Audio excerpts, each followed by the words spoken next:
About 17 past now. There's a committee, the House Weaponization Committee, holding a hearing at the moment. Lawmakers taking a closer look at a lawsuit that claims that the Biden administration worked with social media companies to censor free speech and public opinion before the election of 2020. It's a tasty topic. We'll see what they can prove. Missouri Senator Eric Schmitt filed that lawsuit. You were the AG back in Missouri when that happened. Good morning to you. This is a House hearing, not a Senate hearing. What can they prove? Well, I testified in front of that committee this morning, Bill, to talk about what we uncovered in our lawsuit, Missouri versus Biden.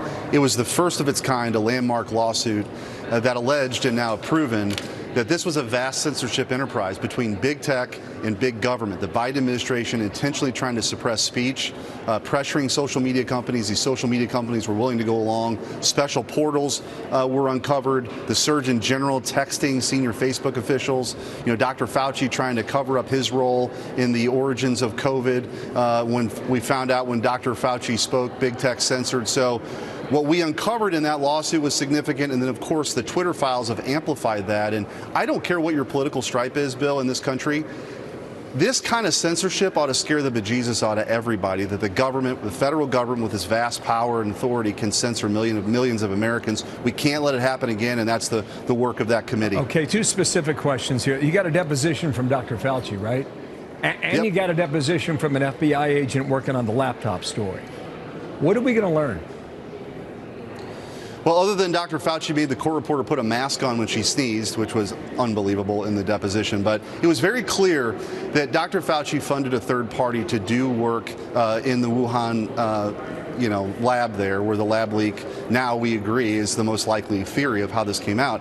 He immediately went to work to discredit anybody who suggested the lab leak. He knew it was real. He knew he funded it, but he worked with his social media partners to suppress that and, claim everybody was a conspiracy theorist and claim it disinformation. We know that to be true.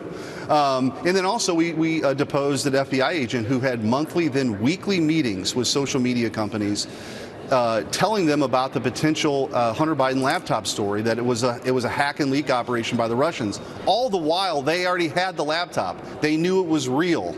And so they preemptively tried to discredit that story, and then it was censored. And so these are just two examples. I mean, this spanned across government agencies, Bill. It's really scary stuff. We can't let this happen again. And so that committee is holding hearings on it, and I was there this morning. Last question. Did they do the same with the Trump team?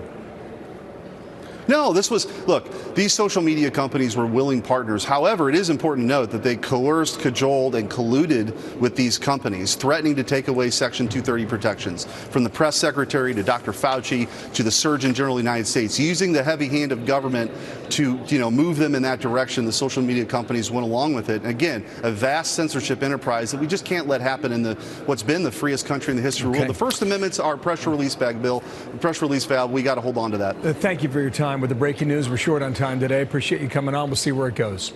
Eric Schmitt, thank you, the senator from Missouri on the Hill. Thank you.